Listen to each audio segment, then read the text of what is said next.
The Bloodline has been argued as one of the greatest stories ever told in WWE history. Spanning nearly 4 years, Roman Reigns has been ruling as the head of the table, holding the promotion's top world championship through 3 variations of that belt. You want to know what's happened while Reigns has been champion? Vince McMahon retired, returned to the company, and retired again. WWE merged with UFC to form TKO. An AEW executive vice president left and then main evented WrestleMania. And CM Punk debuted in AEW, was crowned world champion, got injured, returned, got suspended, became world champion again, was injured again, recovered again, got fired, and returned to WWE. And got injured again. The entire landscape of wrestling has changed in the last 4 years, but the one constant that's remained has been Roman Reigns as world champion. So today, I wanted to take a look back at this championship reign, week by week. How did the Bloodline begin, and how did it become the biggest story WWE has ever told? Join me as I take a look at Roman Reigns as world champion and the Bloodline from start to finish.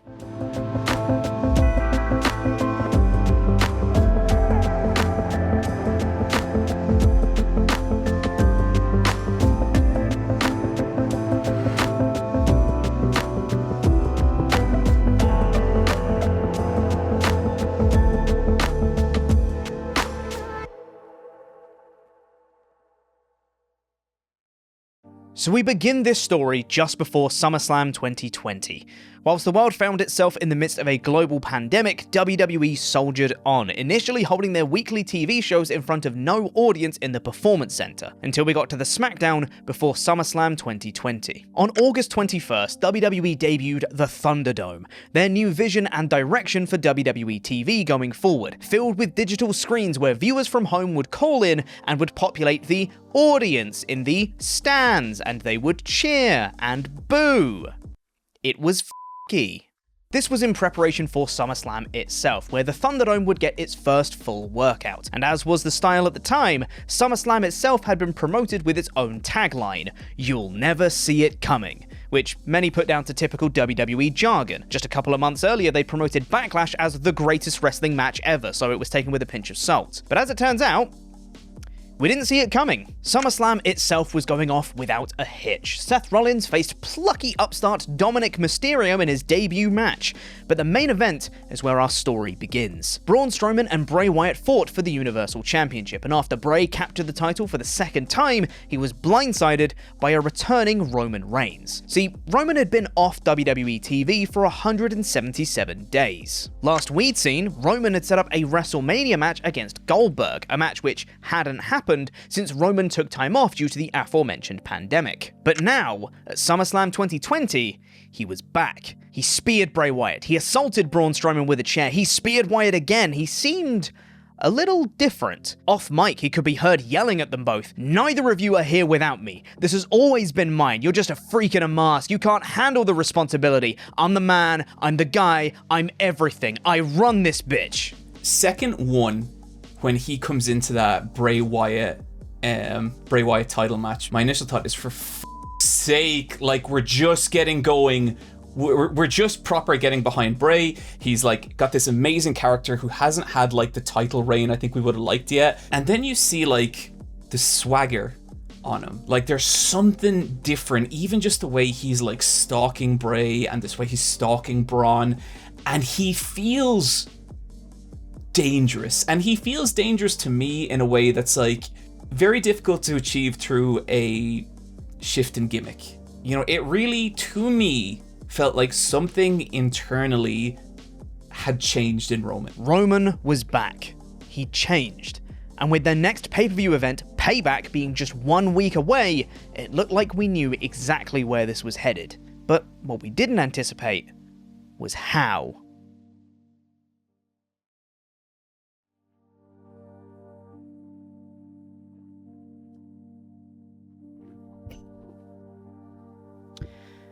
The August 28th episode of SmackDown featured a contract signing for that weekend's Payback show. GM Adam Pearce was tasked with retrieving the signatures of the 3 people involved in the Universal Championship match: Bray Wyatt, Braun Strowman, and Roman Reigns. Pearce got the first of the signatures by dressing up in a postman outfit that was given to him by Vince McMahon and entering the Firefly Funhouse. So you might think that WWE storytelling immediately turned a corner when Roman Reigns came back, but actually, it was still Adam Pearce then got Strowman's signature, and right at the end of the show, he was finally able to get into Reigns' locker room, and in some brilliant framing, Reigns, poring over the contract, had some ominous words for Pearce, saying he'd be at Payback, he'll sign the contract once he'd made the changes that they had asked for, and he'll win back the Universal Championship. And that's not a prediction, that's a spoiler. And the camera pans to reveal Paul Heyman sitting next to him. And this right here was the moment that everyone went, oh shit. Because this wasn't just Reigns being slightly meaner now. This was a heel turn. This was everything fans had been asking for since 2015. This was finally, the next chapter of Reigns' career. A fresh start for a wrestler that hadn't just become stale. He'd been expired and so out of date that he'd gone moldy. Fans were just so sick of being force-fed what they were supposed to like. Specifically, a heel turn was something that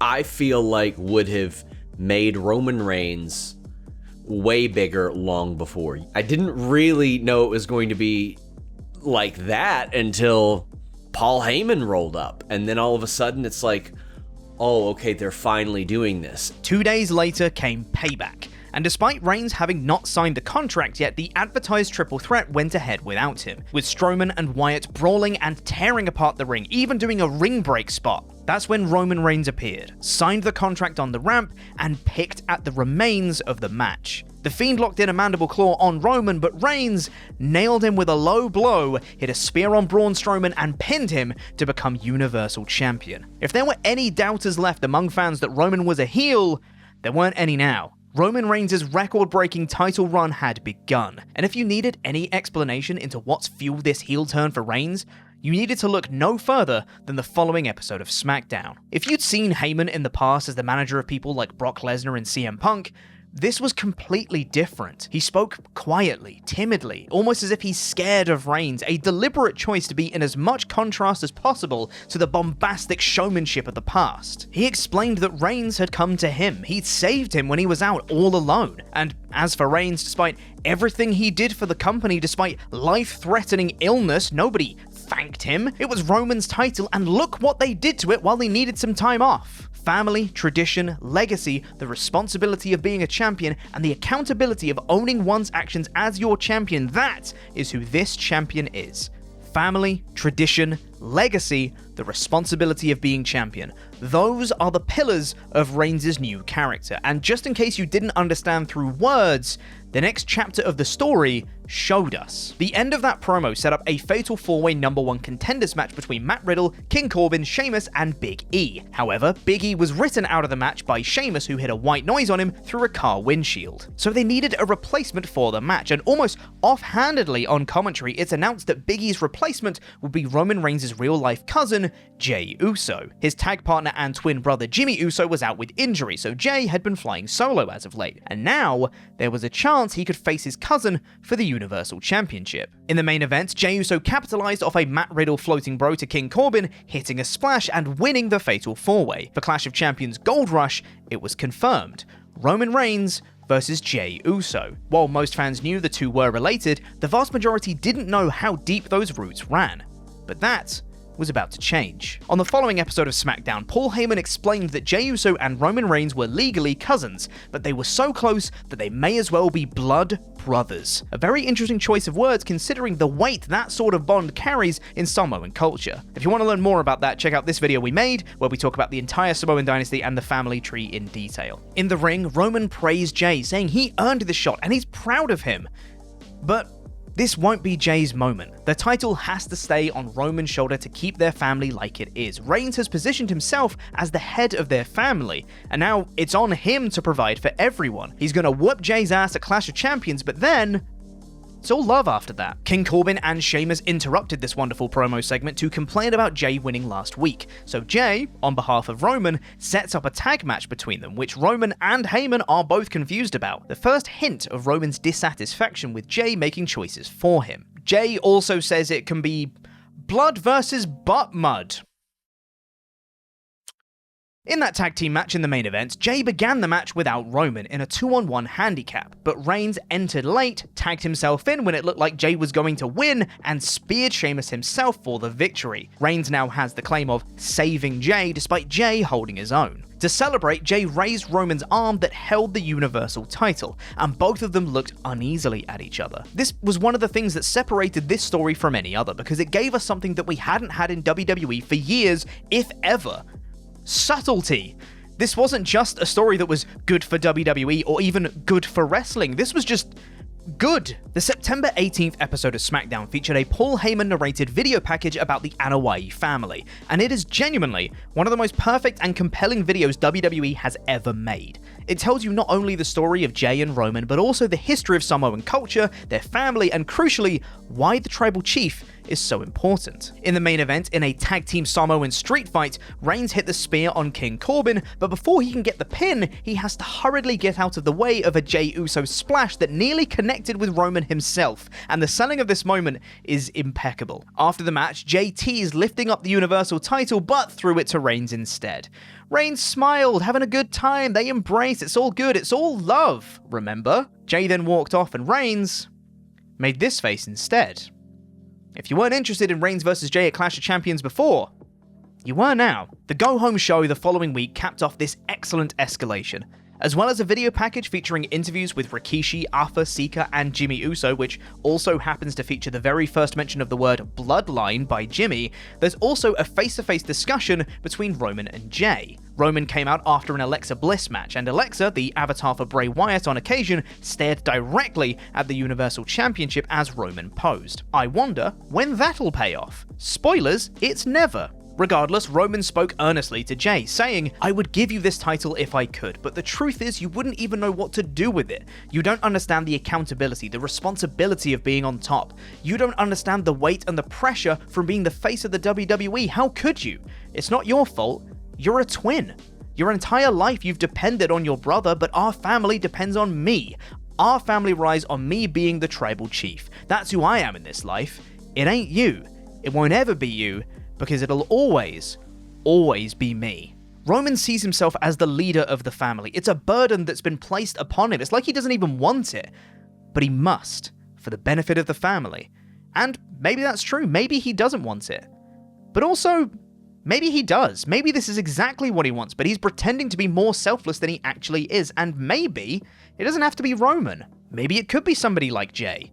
Roman leaves the ring after saying his piece, but he stops to listen to Jey, not looking at him, when Jey responds, "Why can't I be the one to provide for the family? Why can't I provide for my wife and your kids, your nephews? I've been battling this my whole life. You've been number one. You've been on top. There goes the big dog. There goes Roman Reigns. There goes Mr. Main Event, Mr. WrestleMania. You know what they say when they see me, Uso? Which one are you?" When it looks like that's all that's going to happen, Roman returns and attacks Jey, blindsiding him with a Superman punch and screams at him, brandishing the Universal title in his face, and mentions a very specific turn of phrase for the very first time. "I don't just feed my kids with this title. I don't just feed your kids with this title. I feed our whole family with this title. Our family needs me to have this title, and you want to take it from me? You're going to take your payday, you're going to take the ass whooping that comes with it, but you will never take this title, and you will never take my place at the head of the table." It's an essentially perfect go-home angle. The head of the table had been established, and Roman Reigns looked to be on the precipice of murdering Jey Uso at Clash of Champions.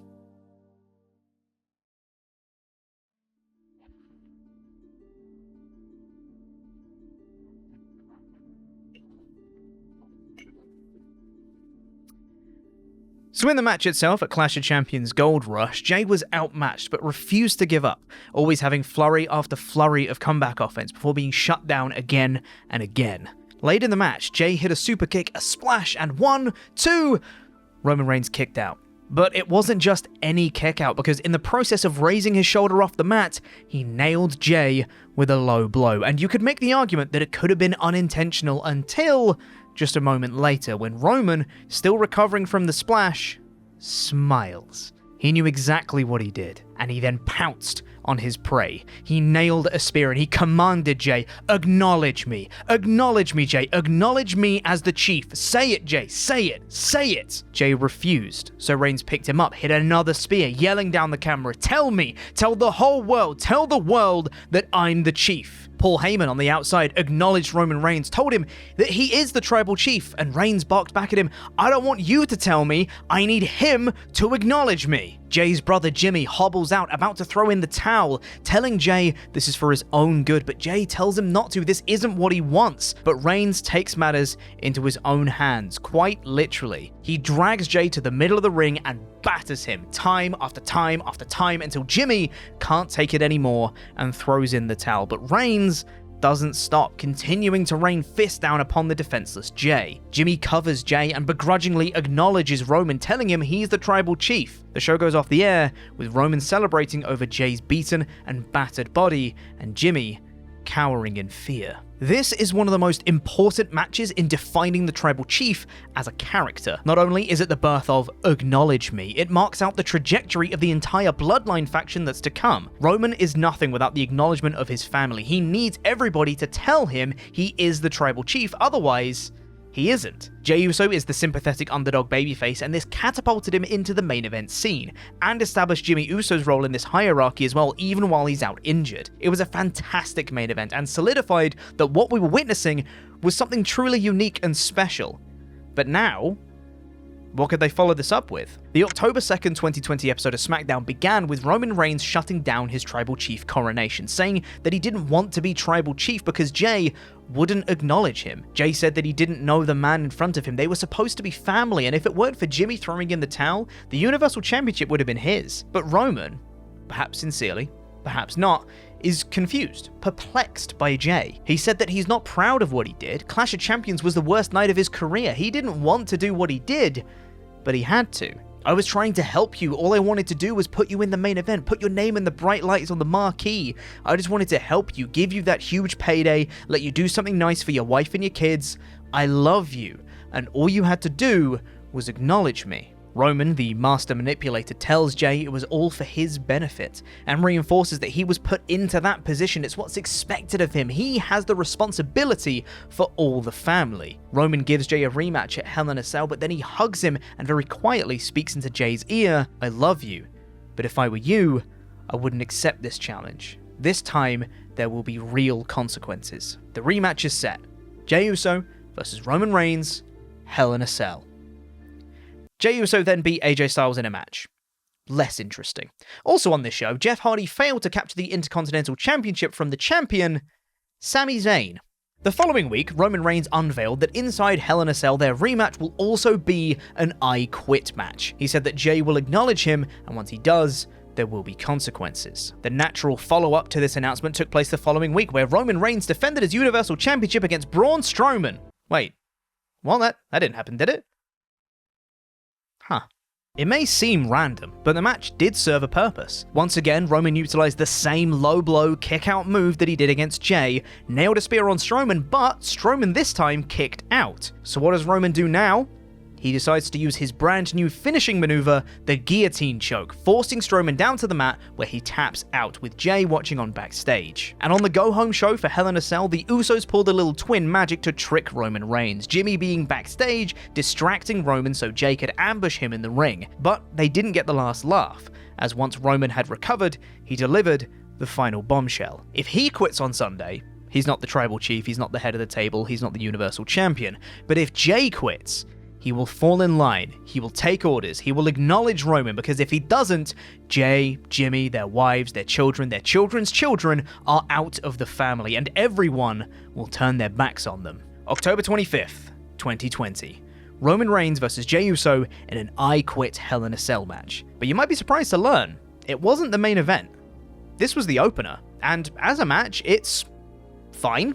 It's slow and plodding at times, and there's a lot of downtime, but none of that matters because the final few minutes of this match is some of the most compelling wrestling programming I've ever seen. See, up to this point, while Roman had been an interesting character and something fans had craved for quite a while, he still hadn't had that killer promo segment where he got to show off his acting chops. The promos were significantly better than they had been in previous years, but they still felt scripted, and the ones that weren't tended to have a slightly rambly or repetitive nature to them. But in this match, the perception that Roman can't act was absolutely obliterated. After decimating Jey Uso in the match, Roman took the ring steps, placed them over Jey's body, and leaned over, talking down to him. "Since we were kids, you knew I was better. I understand back then you trying me, but now we're 35 years old and you're still testing me. You still don't understand that I am the man, that I am the tribal chief. All you had to do was acknowledge me. All you had to do was acknowledge me. And now you're making me do things I don't want to do. I'm gonna end you because you don't understand who the tribal chief is." Reigns lifted up the steps, ready to crush his cousin beneath them,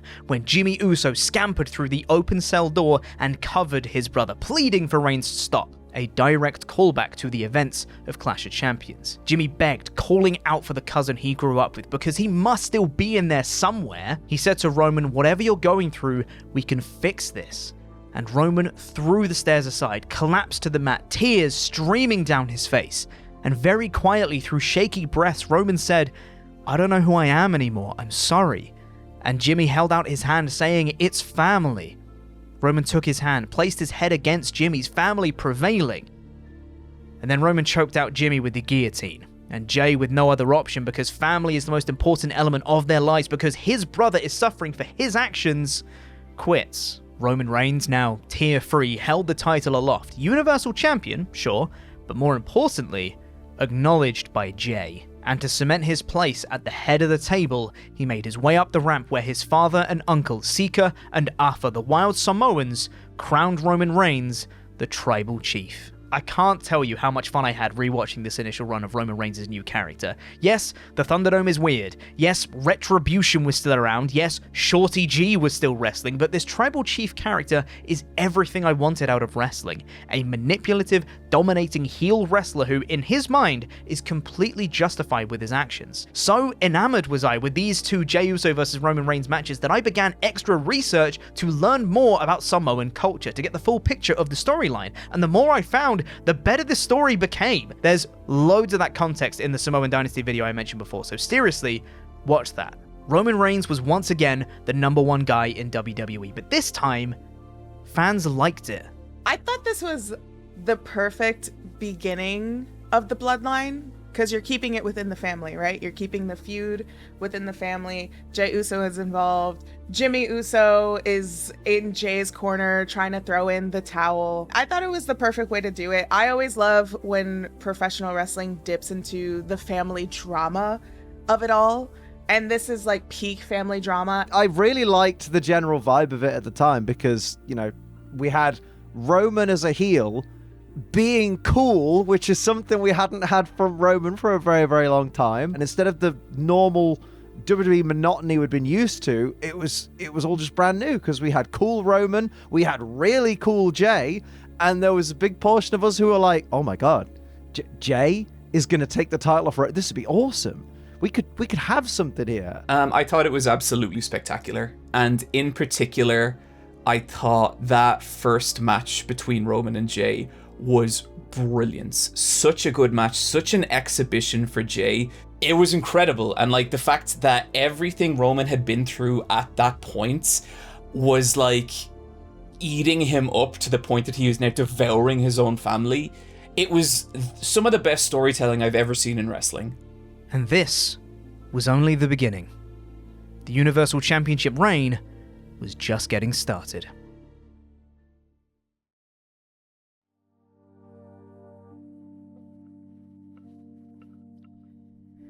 On the following SmackDown, Jey fell in line. Despite his protest, despite saying he hates Roman, he obeyed. He acknowledged, and he wrote Daniel Bryan off TV. The Bloodline had begun. And this was the beauty of the Bloodline story, because even when Roman's title wasn't in jeopardy, either because he wasn't defending it or his challenger wasn't particularly a believable winner, there was still the intrigue of Roman and Jey, something which was compelling and, at least initially, more than made up for the lack of true title contenders. Like in the Build to Survivor series, where Roman would be wrestling against the WWE champion, not defending the Universal title. Roman would lambast Jey, saying that Kevin Owens making a joke backstage was the equivalent of disrespecting affecting their whole family, with Jey winning yet another main event match in order to try and impress Roman. But it was never enough for the tribal chief. He would yell at Jey backstage, he would test him in matches. Jey would only be allowed interviews if they were greenlit by Roman, and in a contract signing for Survivor Series, Roman wouldn't allow Jey to accompany him. Their relationship was furthered every week, even when it wasn't the primary focus. At Survivor Series, Jey was part of Team SmackDown, a team that was clean swept by Team Raw, with Jey being eliminated last. Roman told Jey backstage to go home, but Jey didn't listen. Ignoring Roman's orders once again, he interfered in Roman's main event match against Drew McIntyre, allowing Roman to hit a low blow to get the win. Jey's insubordination had benefited Roman this time. But in classic Roman fashion, it didn't matter if Jey's interference had actually helped, because he told him not to, and that was all that mattered. Roman would hug Jey at Survivor Series and yell at him on SmackDown. Roman had become a grade A manipulator, giving mixed messages and signals at every turn. Jey Uso attacked Kevin Owens with a chair in the main event, but Owens fought back, calling out Roman to save Jey, which he never did. On the December 4th episode of SmackDown, Roman and Paul Heyman crowned Jey Uso main event Jey Uso, having wrestled in the main event of the last 5 weeks of SmackDown at this point. And yet, after Jey accepts the match on Roman's behalf against Kevin Owens, Roman warns of consequences. In the tag team main event, Roman no-showed, leaving Jey by himself. And when you think that that would be his punishment, Roman came out halfway through, stopped Jey from winning and choked out Kevin Owens, attacking both men after the bell, and cutting an astounding promo, yet another example of the aura Roman Reigns now possessed. And despite Roman being the one who was instigating beatdowns and attacking Jey Uso, Jey still sought Roman's approval, asking him if they were all good backstage. Roman attacked Kevin Owens and cut a promo down camera directly to KO's family. Also on this show, Sami Zayn complained backstage about not having his own merchandise, cutting a promo while standing in front of a brand new Head of the Table t-shirt. This will be important later, remember it. On the go-home show for TLC, Jey Uso and Roman Reigns assaulted Kevin Owens on multiple occasions, Owens refusing to stay down, the final shot of the show being Owens crawling out from debris, threatening that he will take the title from Roman or die trying. And at TLC, Owens died trying. Reigns retained thanks to some Jey Uso interference. On Christmas Day 2020, Owens and Reigns had a rematch inside a steel cage, where Roman casually strolled out the cage after Owens got handcuffed to the cage by Jey Uso. This will not be the last time Jey Uso handcuffs Kevin Owens. Jey also lost a rematch with Daniel Bryan on this show. The first episode of SmackDown in 2021 saw a rematch between Jey Uso and Kevin Owens that ended with an Owens win, but also saw him thrown off the stage through a table, which was a pretty rad spot. The week after saw Roman Reigns pull some strings backstage and put Adam Pearce into a gauntlet match to determine the #1 contender to Reigns, after Pearce had made a match without Roman's approval last week. Jey and Roman ensured that Pearce won that gauntlet match, beating up Shinsuke Nakamura and dragging Pearce into the pin. Much like the Jey Uso feud, this was something interesting, something new. We hadn't seen Adam Pearce in this situation before. So naturally, it's revealed that actually, because the contract that they've signed says card subject to change, Adam Pearce can remove himself from the match and put in Kevin Owens instead, which I'm not sure that's what card subject to change actually means, but it's okay. Also on this show, Roman Reigns is seen backstage with Apollo Crews. I know, I didn't remember that either. And to show off Apollo's continued heel turn, he has a match against Sami Zayn. Paul Heyman tried to pull the same move on Adam Pearce next week with a card subject to change, but Kevin Owens made the save. You might be able to tell that these weeks aren't quite of the same standard as the initial few months, and it shows. On the go-home show, Reigns and Owens cut a split-screen promo. And at the Royal Rumble, Roman Reigns and Kevin Owens have their last man standing match, featuring a golf cart, where the handcuffs weren't gimmicked enough, so the referee had to stop counting, otherwise Roman would have lost and it was really awkward. But a fun match before that. Elsewhere on the show, Edge won the Royal Rumble match and deliberated his next move in the upcoming weeks, making appearances on Raw, NXT, and finally, SmackDown. Edge deliberated his answer on this show, but before he can give one, Kevin Owens stunned Roman Reigns, and the following week, Edge revealed that he's going to wait until after Elimination Chamber to make his choice. Roman Reigns declared at that show that he's not going to defend his belt inside the Chamber match. Whoever wins will get a title shot against him right after. What are they gonna do? Fire him? But unfortunately, my intrigue of the Uso-Reigns relationship was halted, as that aspect of the story was put on the back burner. The lineup for the Chamber match, confirmed on this show, is Baron Corbin, Daniel Bryan, Cesaro, Kevin Owens, Jey Uso, and Sami Zayn. And on next week's SmackDown, a promo segment between Roman Reigns and Edge is interrupted by Sami Zayn. I'm telling you, he's constantly there. It was insane to me watching this all back how often Sami Zayn was either in the segment immediately before or after any Bloodline related ones, and some weird unintentional foreshadowing with interactions here. Jey Uso super kicks Sami in this segment to shut him up, which is wild considering just a couple of years later, a super kick from Jey Uso to Sami Zayn would be one of the most heartbreaking betrayals in history. At Elimination Chamber, Daniel Bryan won the Chamber match and was immediately beaten by Reigns. He'd fulfilled his contracted appearance quota, and off he went. Daniel Bryan called Roman Reigns a coward on SmackDown and faced Jey Uso with a rematch for the Universal Championship on the line, which ended in a double countout. Daniel Bryan got a rematch in a steel cage the following week with the same stakes on the line, which Bryan won. Bryan also called Edge vs. Reigns Attitude Era vs. Thunderdome on this show.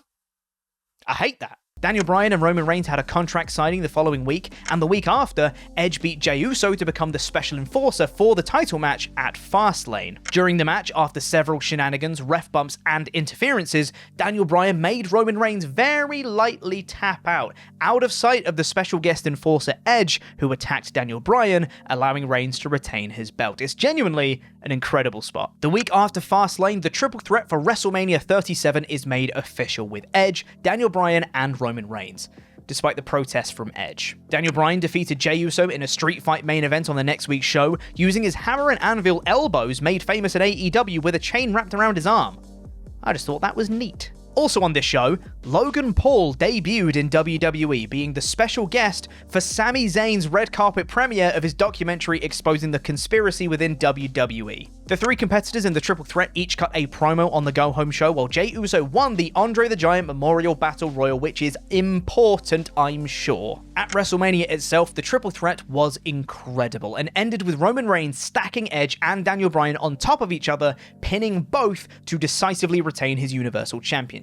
This was the first show to feature some form of audience in over a year, with the stadium allowing a limited capacity crowd. Elsewhere on the show, Sami Zayn lost to Kevin Owens, and as an aside, bring back the 8K camera. Roman's entrance on this show is so beautiful. Roman Reigns claimed he'd beaten everyone on the SmackDown after WrestleMania, only to be interrupted by Cesaro, who according to WWE had the most insane, wondrous, ridiculous, wacky, fantastic, marvelous, spectacular, oh my god, he's the greatest person on earth WrestleMania moment in history. They really overplayed the Cesaro spinning Seth Rollins bit from Mania is what I'm trying to say. Reigns continued to ignore Cesaro on the following week's show, instead offering one more shot to Daniel Bryan on next week's SmackDown. However, if Reigns beat him, Bryan would be banished from the Blue brand, but it turned out that this match will be Bryan's last in WWE. The following week, Roman Reigns debuted his now iconic theme song against Bryan, finally replacing his old Shield remix. When I watched this match for the first time live, I went into it thinking, you know, there's a chance Bryan could win this. And then Roman's new song hit and I said, nah, never mind. Also, the match was a banger, one of the best, if not the best, in-ring wrestling match of Roman Reigns' title reign. He, of course, retained. But now, the Bloodline family drama gets interesting again, because the next show saw the return of Jimmy Uso from injury.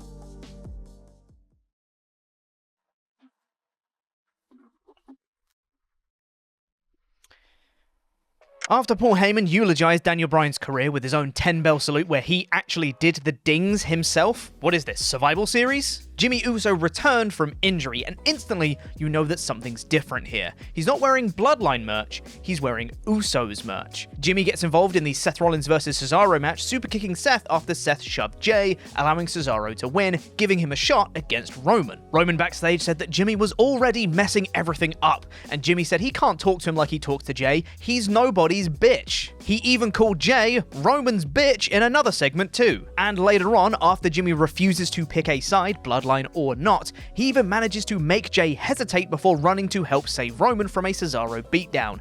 Jey, for the first time in nearly a year, is having his darkness clouded by light. Roman doesn't let Jimmy attempt to beat Cesaro the next week, causing the DQ. The tension continued at WrestleMania Backlash, and Roman Reigns retained against Cesaro. Jimmy Uso gets a match booked against the Street Profits for the following week on SmackDown, which Jey tells Roman had nothing to do with him. Roman faked concern for Jey, with Jimmy calling more and more shots, saying he doesn't want people to ask Jey which one he is again. Roman demands that the Usos win. They called their shot for a match, and they don't. However, on replays, it's shown that Jimmy actually kicked out. The ref didn't see it.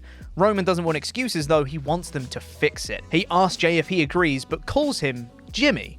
Jey corrects him, but Roman says, "Does it matter anyway?" The Mysterios face the Usos again on this show, and again they win, but this time it's by DQ after Roman beats them up. Jimmy goes to leave and Jey tries to leave with him, but Roman stops him as he continues his beatdown on the Mysterios. The tension boiled over next week, with Jey snapping at Jimmy and asking him what he wants him to do. His loyalty is with the tribal chief, and Roman questions how Jimmy could do this to Jey, to put him in the middle like that.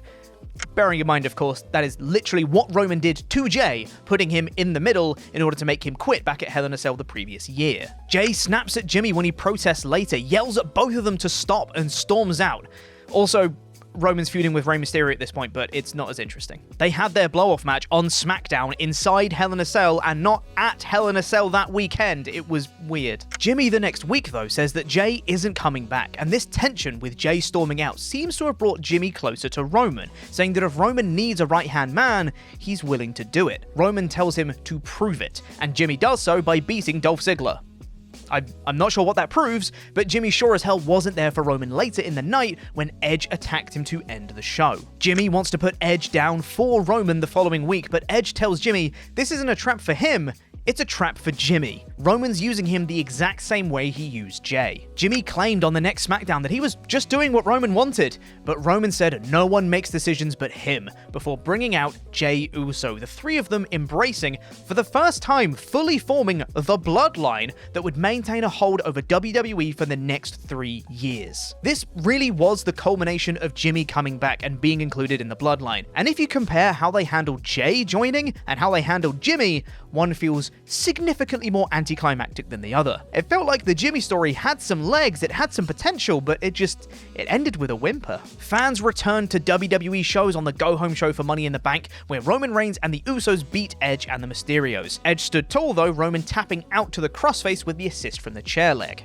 At Money in the Bank, the Bloodline ruled supreme as the Usos' record title reign began by beating the Mysterios for the SmackDown Tag Team titles on the pre-show, and Roman retained over Edge despite some wild near falls, courtesy of some Seth Rollins interference. Roman brawled with Edge after the bell and then cut a promo saying the whole world can acknowledge him. Then wabba-doo, John Cena made his return with one of the most insanely loud pops in WWE history to end the show. So, what came next? The Bloodline are running the show, fans are back, now it's time for the Bloodline story to really stall for a while and become quite uninteresting.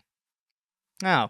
John Cena said Roman sucks. Roman compared John Cena to missionary position. Roman rejected Cena's SummerSlam match challenge but accepted one from Finn Balor instead. At the contract signing, Cena stole Balor's spot and signed his name in big letters because he's an asshole. That's also not remotely how contracts work, but I guess the match is official for SummerSlam. The next few weeks of promos between Cena and Roman were quite poor. There was still a Finn Balor involvement on the sidelines, but Cena essentially said that he was going to beat Roman at SummerSlam. He also tried to do his usual burial of the top guy by saying they're stupid and everyone hates them and they suck, but the problem with these promos is that this time, unlike Cena and Roman's back and forth ahead of No Mercy 2017, they weren't true. Cena said that the company was still giving Roman everything and it wasn't working, but it quite clearly was. The Bloodline was super over. Roman had made magic with the run. Cena just came off looking like he doesn't watch the product. It was all a bit silly. And Roman beat Cena at SummerSlam, which is when Brock Lesnar returned to WWE, staring down Reigns. And so begins the "Is Paul Heyman really on Roman's side?" arc, which doesn't really play into anything, and it never really goes anywhere. So in the interest of time, oh my god, I've been talking for a while, let's just summarize the next few weeks quickly, shall we? Is Paul really with Brock? Finn Balor wants a match. Is Paul really with Brock? Finn Balor loses his match. Red lights, spooky demon, uh-oh. Is Paul really with Brock? Demon Finn Balor returns. Is Paul really with Brock? Finn Balor and WWE champ Big E beat the Usos. Roman vs. Brock was announced for Crown Jewel. Roman vs. Big E vs. Lashley. Roman wins. Demon Balor was here again. And Roman retained against Balor in the most infamous match in the entire Roman Reigns title reign, because Demon Finn Balor started flopping like a fish when the red lights pulsed and his entrance music started playing, but then the ropes collapsed when Balor was on the top rope, which stopped Balor's music playing for some reason and caused the lights to go back to normal, so Roman speared him and retained. The actual kayfabe explanation was that God interfered. I wish I was joking. Also, is Paul really with Brock? Is Paul really with Brock? Is Paul really with Brock? Brock then signs the contract for Crown Jewel, but wait, what's this? Is Paul really with Brock? Roman retained against Brock after Heyman threw the title belt perfectly between the two of them, because is Paul really with Brock? Roman used it and won, but it was a nothing match beyond that. Brock Lesnar gets suspended the night after because he beat up too many people. Also, is Paul really with Brock? New Day beat the Usos on the next show, featuring new King of the Ring Xavier Woods. Not for the titles, of course. Also, Roman wasn't there. Woods beat Jimmy Uso on this show. Woods won by DQ against Roman the following week, where Roman crowned himself king. But then the next week, Roman says he doesn't want it anymore, so he stomps on the crown, and it's made of plastic, and it looks very, very silly. Big E beats up Roman. RK Bro beat the Usos at Survivor Series, and Roman beat Big E. But no one really cares about that stuff on this show, because what really matters is the golden egg. Oh yeah, that's this show. Absolutely depraved and insane. What a night. A battle royal to determine Roman's next #1 contender was on the next SmackDown, and it was won by Sami Zayn. He's back in this story. But Brock Lesnar wasn't very happy with that after his suspension was lifted, so he beat up Sami ahead of his title match, and Roman won in seconds. Sami also gets beaten up by Brock the following week. But wait, Brock Lesnar's back. That means, is Paul really with Brock? What a silly story. It never pays off, which is why on this show, Roman fires Paul Heyman, Superman punches him, and sets him up for a concerto, but he's saved by Brock Lesnar? Huh. Heyman said his career is over without Roman. Are we sure this happened in this timeline? It was unfortunately announced that Roman Reigns had contracted COVID, and his scheduled match with Brock Lesnar was cancelled at day 1. So instead, Brock was inserted into the WWE Championship Fatal 4-Way to make it a Fatal 5-Way, and won. Paul Heyman was now introducing Brock Lesnar as his client. This is definitely 2022, right? Brock challenged Roman for a title versus title match, during which Heyman tells Roman he loved him, but Brock cuts off Heyman, telling him to shut up, and Roman says, "You can't talk to him like that," which begs the question, is Paul really with Brock? Seth Rollins also laughs at Roman on this episode. It's actually very important, because the next week, Roman says that the Shield is beneath him now, but Seth responds saying he made Roman and he can destroy him. Roman's looking a little insecure when it comes to Seth. I wonder why. So insecure, in fact, that on the next week when Kevin Owens and Seth face the Usos with the stipulation that if the Usos lose, they'll be barred from ringside at Roman and Seth's match at Royal Rumble, Roman Superman punches Seth anyway, ensuring it's just Roman and Seth. Seth then listed all the times he managed to embarrass Roman, and when he mentions the time he hit Roman in the back with a chair, that's the one that gets to him. He says he's tried to forgive Seth for what he did, but he never will. He hates him. Bearing in mind where the story goes in the end. Very, very interesting words there. And at the Rumble itself, Seth entered in his old Shield gear. Mind games aplenty, and the way that Roman sells this is perfect. The finish of the match, though, is somewhat questionable, with Roman locking in a guillotine choke so the referee drops Seth's arm, and Seth, I think, is supposed to reach out and grab the rope, but instead his arm was already over the rope, so it just looked like the ref put Seth's hand on the rope. Roman refused to let go, though, and took a DQ loss. Alright, look, the finish is not very good, but again, in retrospect, Roman refusing to forgive Seth and choking him out for a DQ loss actually feeds into the eventual title loss that much more. It's not a terrible idea in theory, but not very good in execution. But if you thought that WrestleMania 40 was the only time Roman managed to exorcise his demons by hitting Seth with a chair in the repeat of the spot that broke up the Shield, you'd be wrong, because he did it here after the match too. He even muttered to Seth, "You made me like this," before he did it. Elsewhere, Brock Lesnar won the Royal Rumble match in one of the worst Rumble matches ever after losing the WWE Championship to Bobby Lashley. Story's going great, guys. Look, I'll be honest, this entire build to WrestleMania is super weird. It's not very good. I'm just I'm just going to do it very quickly. We'll get through it together, okay? Stick with me. Brock gets announced for Elimination Chamber for the WWE Championship. Heyman allies with Roman again somehow. And then Goldberg comes back. Yippee! Promos. Beatdown. Promo. Nothing match. Roman wins. Brock wins the WWE title again. Promo. Contract signing. Promo. Brock chases Heyman. Brock attacks a van. Brock attacks a locker room. Promos. Nothing. Genuinely, there was nothing on the go-home show for WrestleMania to do with Brock or Roman. And Roman beat Brock Lesnar to unify the WWE and Universal Championship. This was the most average Roman versus Brock match you could imagine. And so ends the bad year of the Roman Reigns title reign, because it's now time for the best year.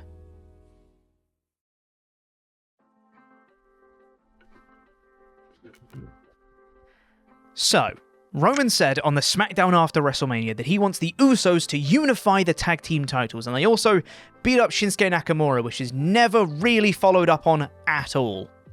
I promise this is the best year. RK Bro and the Usos have a heated promo segment with a title unification match becoming official. On the following week's SmackDown, Randy Orton and Drew McIntyre bury the hatchet, and RK Bro will be lumberjacks in McIntyre's match later that night. And this brings into action the master plan. The plan of one Sami Zayn. Sami approaches Roman's locker room and politely asks Roman for some help to get back at Drew McIntyre, whom he'd had problems with for a few weeks, saying that Drew disrespected their family. All he needs from this arrangement is to get back some respect. His image had been tarnished, having just faced Johnny Knoxville at WrestleMania 38 and lost. And in the Lumberjack match, Sami's face lights up when the Usos' music hits, and they join the Lumberjacks at ringside. Sami finally has some backup, and he manages to escape his match with chaos at ringside that the Usos started. So, Sami lost to Drew inside a steel cage the following week. This very well could have been where the Bloodline story for Sami stopped. This could have been a one-week little funny interaction, but thankfully, it's not. Also on this show, Roman Reigns tears up the contract for the title unification match between Usos and RK Bro, despite him wanting the match, and it's instead changed to a six-man tag. This is the best year, stay with me. The six-men brawl on Raw and on SmackDown too, but the interesting stuff is happening with Sami. While Shinsuke Nakamura backstage says he hasn't forgotten about Roman, Sami uses that information and tells Paul Heyman he's going to deal with Shinsuke himself, taking initiative, a favor for the Bloodline. And in that match, he actually wins. Via countout, but he wins! At WrestleMania Backlash, the Bloodline defeated RK Bro and Drew. RK Bro call out Reigns on the following SmackDown, but instead the call is answered by Sami Zayn, wearing a Bloodline t-shirt, calling himself a locker room leader, and saying he speaks for the Bloodline. Randy manages to stroke Sami's ego and gets him to make a match between Sami and Riddle, and if Riddle wins, they get their title unification match. Riddle, of course, wins clean. Sami backstage pleads with Heyman, desperate to know if Roman still likes him. He needs his respect back, and it starts with Roman. Heyman says the tribal chief appreciates him, but we, as the audience, can tell there's an air of fakery to it all. It's superficial, performative. The Usos successfully unified the tag titles on the next week's SmackDown, defeating RK Bro with some Roman interference. The Bloodline now held all the gold. This episode also saw the SmackDown debut of Max Dupree. What happened to that guy? On the KO show the next week, Owens tried to make Sami see reason, saying the Bloodline don't care about him, but Sami's in denial, so he shoves him and walks away. But backstage, Sami seeks out the Usos, suggesting he could join the Bloodline, not officially, of course, but like an honorary member. Jimmy says, yeah, sure, why not? Honorary Us? Jey scoffs at the thought and walks back into the locker room as Sami calls after them, alright Us, peace Us, and after the door closes, he celebrates. And it's little moments like these that endear us to Sami, making us want to see his journey because he doesn't have an ulterior motive, he just wants to be accepted by people he respects. The Usos defended their belts against Riddle and Shinsuke Nakamura on the following SmackDown, which Sami helped them win by playing Reigns' music to distract Riddle. Sami Zayn lost to Riddle again, Riddle winning a Universal Championship match in the process, but Roman beat Riddle to retain. After Roman cut a promo saying there was nobody else to beat, he was interrupted by Brock Lesnar, who he just beat at WrestleMania just a couple of months earlier. This next bit isn't interesting, so let's just speed through it. On July 9th, 2022, I made a video uploaded here on WrestleTalk called Roman Reigns Isn't Working. It aged like milk, but I stand by the fact that it was accurate at the time. And Roman retained his belt against Lesnar at SummerSlam, and this is where it gets good, because Triple H had now taken over creative in WWE, and this Bloodline story became the primary focus. There were 3 backstage segments on this show with Sami Zayn and the Usos, and if you're thinking of prototypical Bloodline / Sami Zayn stuff, you might be thinking of this episode. Sami has the secret handshake with Jimmy, Jey hates him, and after 2 segments of not saying anything to him, Jey snaps and yells at him saying that Sami needs to pull his weight, otherwise they're going to make him take off that t-shirt real soon. Roman Reigns had an in-ring promo that was interrupted by Drew McIntyre, who was also then interrupted and attacked by a returning Karrion Kross. The next week, Drew McIntyre attacked the Usos while they were talking to Sami, and Sami, instead of helping Jey and Jimmy, ran away. Jey was not pleased about this, yelling at Sami that he needed to step up or get left behind. At the end of the show, Drew went for a Claymore on Jey, but Sami pushed Jey out of the way and took the Claymore himself. Bullet number 1. But the next week is the most important week in the entire Sami Zayn arc. This SmackDown took place in Montreal, Sami's hometown. Instantly, the show opens with Sami, and the crowd is roaring for him. Sami approaches Roman's locker room, no Usos in sight, and they have an incredible segment together, where Sami fires up about Jey, saying he's ungrateful for everything, and Roman agrees, and Sami's reaction is priceless. Jey Uso then calls Roman's phone, and Sami answers it after Roman tells him to, where Jey tells Sami they can't be there due to issues at the border. But hey, says Sami, I'm here. Roman asks Sami what he's doing tonight, and Sami reveals he's in an Intercontinental Championship 5-way #1 contenders match. And Roman says that title would look good in the Bloodline, and it looks like Sami's the guy. Sami is overjoyed, ecstatic, absolutely in awe, and adoring every word that comes out of Roman's mouth. It is genuinely so endearing. In the 5-way match, Sami gets injured and taken to the back, but like a valiant babyface and to a huge pop, he comes back out, hobbling down to the ring, hitting a haluva kick, but it's not enough as King Corbin drags him out the ring, with Sheamus getting the win in the end. Later on, Drew McIntyre goes to Claymore Roman, but Sami pushes him out of the way and takes the Claymore himself again. Bullet number 2. I genuinely, truly believe that if this show didn't happen in Montreal the way it did, the entire Sami Zayn arc wouldn't have happened. It was a blessing in disguise. The Usos couldn't be there due to their real-life DUIs, allowing Sami and Roman to interact properly for the first time since April. Before this show, the Sami Zayn reactions were good and fine, but the crowd booed his promos. He was still very much a heel trying to join a heel group. This was the show where Sami Zayn turned babyface. This was the show where the full potential of Sami Zayn in the Bloodline became apparent. This was the show that changed everything. Montreal changed everything. Thanks, Montreal. And it happened on my birthday.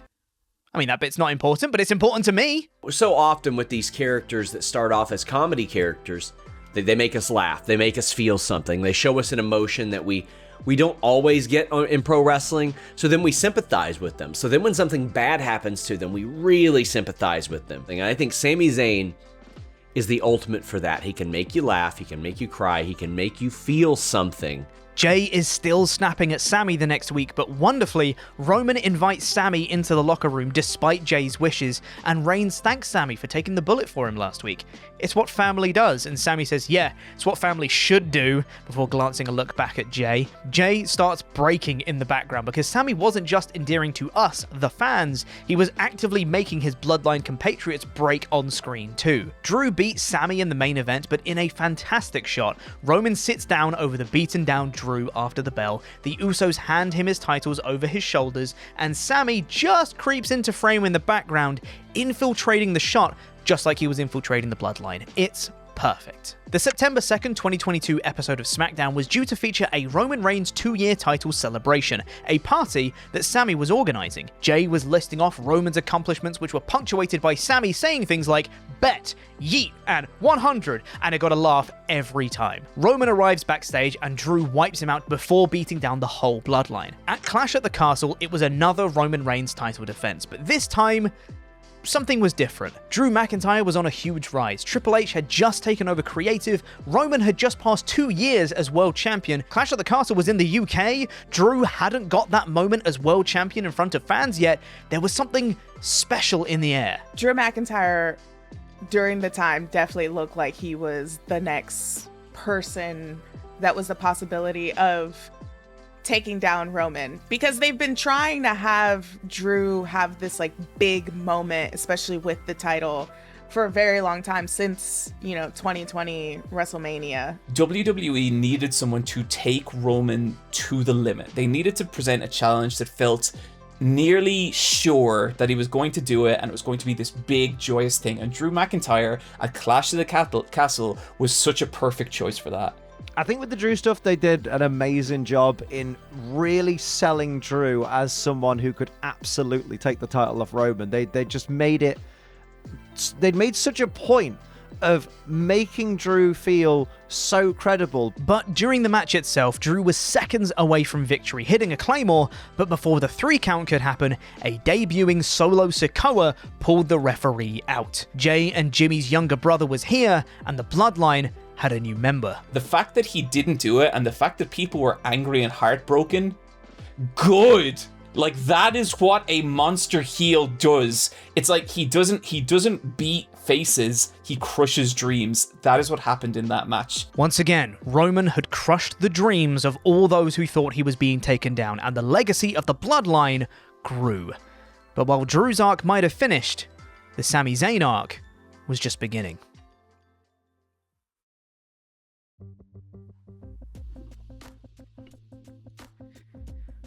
Solo Sikoa was ushered into the Bloodline on the following SmackDown, with Sami noting that the Bloodline runs deep AF, my dog. Drew comes out for a fight and Sami pushes Solo out of the way of a chair shot, taking it himself.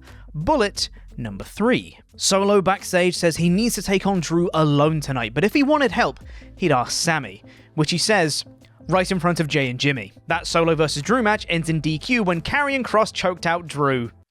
Lol.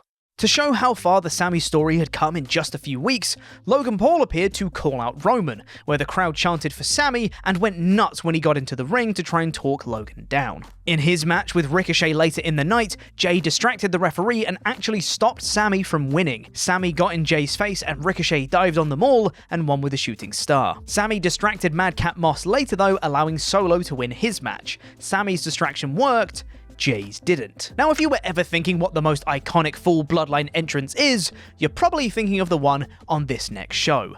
Roman, Heyman, Solo, Jey, Jimmy, Sami, they look awesome. They crown Solo as the Enforcer, someone who was sent by the Bloodline Elders so the Usos can focus on their tag title run. Solo acknowledges Roman in this segment as well, which would have been a fine little segment by itself. But then Sami decides to speak up. Sami takes this opportunity to also publicly acknowledge the tribal chief. He knows he's not technically blood, but the way they've all included him has warmed his heart. Roman says he likes Sami, but what is he talking for right now? Jey smells blood in the water and becomes absolutely feral, yelling at Sami, furious, just waiting for Roman to give him the signal to attack him. Roman tells Sami to take off his t-shirt. Jey rips it off him. You ain't never gonna wear a Bloodline shirt ever again. You ain't gonna wear it because I got you a new one. He chucks a new honorary Uso tee at Sami, who unveils it to a huge pop while Jey looks despondent, crestfallen. They embrace, the crowd goes nuts, and everyone's happy,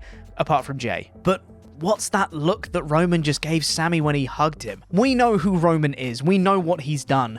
Sami is in danger, and we all knew it. A perfect bait-and-switch segment to hint at what was to come. Solo and Sami beat Madcap Moss and Ricochet, but while they're celebrating backstage, Jey lets Solo into the locker room, but keeps Sami outside, saying he sees right through him. He might have everyone else fooled, but if he even thinks about putting his family in harm's way, he'll end him. And Sami simply says, maybe you should take it up with Roman, pointing out the t-shirt. Kevin Owens is backstage and sees Sami sitting down, and he scoffs at the t-shirt, saying he needs a new one. Logan Paul tried to stir the pot next week, saying that Jey Uso is the tribal chief. Jey gets fired up and yells at Logan, but Roman stares at Jey and he backs down. But who eases the tension? It's Sami Zayn. He says that no one is questioning his tribal chief status. He redirects Roman's anger to Logan instead. Sami and Jey argue again backstage. Sami calls Jey a hothead, and Roman agrees, saying he's tired of having to deal with Jey and his problems, so it won't be his problem anymore. Now, it's Sami's problem. Sami needs to keep Jey in line. Jey and Sami already argue later on this show, with them losing to New Day and Braun Strowman when they can't work together. Roman calls them the next week, calling Sami's phone of course, not Jey's, where they share an inside joke. Jey wouldn't get it. But things might be turning around for them, as in Sami Zayn's match against Kofi Kingston, they worked together. Kingston had Sami rolled up, but Jey on the outside pushes them with his feet to reverse the roll-up, and Sami pins Kofi. Backstage, Jey says, "You're welcome for that assist," but Sami's confused. What for? I did all of that on my own. Solo, did you see that? Nah, I was watching Sami. Jey, you could learn a lot from him, you know. I feel so bad for Jey, and that's what's so perfect about this, is Jey isn't wrong. Everyone is ignoring how much he's done for the Bloodline, and instead they're all fawning over the new kid. He feels jilted, he's jealous. Like, look at what Jey went through in order to be part of the Bloodline, and then Sami has just waltzed in with essentially no barrier. Jey wants to beat up Logan Paul next week, but Sami says they shouldn't. Roman didn't want them to, and Jey says, yeah, but he is a hothead, so we'll have to see what happens. Logan knocks Jey out, despite Sami's pleas for him to get out of the ring. Sami needs everyone on the same page the next week, but during Solo and Sami versus the Brawling Brutes, Jey pulled Sami out of the ring as Butch was going for a dive. Sami's annoyed, saying he had him, it's called strategy. Jey responds saying, it didn't look like it, I was just trying to help you. Sami gets back in the ring and Butch rolls him up for the win. Jey, once again, has cost Sami a match. The argument continues after the bell, but Solo stands between Jey and Sami, picking his side. And even Jimmy squares up to Jey as well. Everyone is against Jey. But then here comes the tribal chief. He never looks at them and says if they want to act like children, he's going to treat them like children. He says he wants this all fixed now. Everything out on the table. He wants peace. So Sami begins saying to Jey that there's been a communication breakdown. He doesn't know what he's done to offend Jey, but he's sorry. He likes him. He wants to bury the hatchet and goes to shake his hand. But Jey has other ideas. He says he doesn't like Sami. He doesn't like his hair. He doesn't like his face. He doesn't like his t-shirt. He doesn't like that he's around his family every week. My dog this, my dog that. How can you be part of the bloodline when you're not blood? Nobody in this group likes you. I'm just the only one to say it. I shed blood for this family. You're just a fake ass oos. Sami says, why are you yelling at me? The tribal chief says he wants peace. And Jey responds, I don't give a damn what the tribal chief said. The mood flips. The tension spikes. Roman's face drops. Everyone cowers under the gaze of a now angry tribal chief. But of all people, as Roman slowly turns to stare Jey down, Sami is the one to try and continue to make peace. He implores with Roman, saying he didn't mean that. It's just that lately, he hasn't been feeling very oosy. And everyone, the audience, Roman, Jey, they all break. And it's this puncture through this balloon of tension that was laying over everything. The air comes back, everyone breathes, and Sami, having made everyone laugh, eases that tension with Roman and Jey. You could say that this was supposed to be a super serious segment, and bless Jey, he still tries to make it so, hiding his laughter, but Sami genuinely making them laugh is a crucial part of this story. It's why I've included the funny lines he said to this point. Roman says if Jey can't find his inner Usi again soon, he's going to take the honorary out of the honorary Us, and he's going to make Sami a full-blown Uso to huge Sami Uso chants. And Sami's little face, in spite of the arguments with Jey, lights up with joy. He's so excited, and you just feel for this man. This segment is a prime example of why this story works and why it wouldn't work with other people. There is nobody like Roman, there is nobody like Jey, and there is nobody like Sami. The tension with Jey and Sami continued, with Jey wanting to cut an in-ring promo, Sami telling him not to, and Jey doing it anyway. Roman retained against Logan Paul at Crown Jewel, and the Usos beat the New Day on SmackDown to become the longest reigning tag team champions of all time. Sami wasn't there for this episode, but the crowd still chanted Usi anyway, and the build for Survivor Series War Games began. Sami mentioned that he doesn't care who the babyface's fifth member for War Games would be the following week, but as it turns out, he very much did, because it was revealed to be Kevin Owens. The two had a stare down to end the show, and after KO's history with Roman and all of Sami and KO's history together, with KO even telling him not that long ago that he needs a new t-shirt, it all comes together at War Games. But on the go-home show, Owens warned Sami that the Bloodline are gonna turn on him, and if he were him, he wouldn't wait. He'd strike first. But it turns out that Jey was listening to the whole conversation, and Sami lies to him, saying that he hadn't spoken to anyone that day. Jey now has ammo he can provide to the tribal chief. Kevin Owens stopped Sami using the tag titles as a weapon during the War Games Advantage match too, costing Jey the win. And it all came to a head at Survivor Series. Jey backstage is with Roman and says Sami can't be trusted. He saw Sami and KO talking last night on SmackDown. He lied to his face. The only reason he didn't get him right then and there was because Roman didn't give the order. So Roman speaks to Sami alone and asks him directly, "Were you talking to KO on SmackDown?" And Sami tells the truth. Roman asks why he lied, and Sami says he withheld some information because Jey had a huge match that night. He didn't want to add that to his plate, and he already has trouble trusting him. And to be honest, he didn't talk to Owens. Owens talked to him. He listened, and then KO left. He even says what KO told him, that he should turn on the Bloodline before they turn on him. Roman demands that Sami look him in the eye and tell him whether or not he's with the Bloodline. Sami says that he's with them. He won't let Roman down. Roman hugs him, but looks angry as he does so. And in the match itself, Sami revealed his allegiance, stopping the referee from counting 3 after Owens had the match won. Instead, he low blows Owens, offering him up for a Jey Uso splash, who hits it and wins. And because of that choice, the betrayal of Owens and the layup for Jey slam dunk, Jey finally accepts Sami in the Bloodline, hugging him after the bell, Sami elated at his inclusion. But when they celebrate, he looks over his shoulder at Kevin Owens, uncertain if he really made the right choice. Sami on the following SmackDown was fully included in the Bloodline. He even did the secret handshake with both Jey and Jimmy, and Jey helped Sami get a win over Sheamus. Sami was firing on all cylinders, stopping Sheamus from breaking up the pin after a 1D in a tag title match the next week. And with that momentum, the rest of the Bloodline thought that just maybe Roman might make Sami a full-blown Uso on this SmackDown. But with Kevin Owens popping back up on Raw and claiming he had unfinished business with the Bloodline, perhaps Roman isn't feeling so charitable. Jimmy backstage talks to Roman and maybe starts to put it in his head that he shouldn't make Sami a full Uso. He's on board with it, but if you don't want to make him just because of KO in their past, and he trails off. It's announced for December 30th that it'll be Roman and Sami versus Kevin Owens and a partner of KO's choosing. But in the main event segment, Sami misspeaks, saying there can't be anyone good for Owens' tag partner. I'm KO's only friend. I mean, I was his only friend. But the damage is done.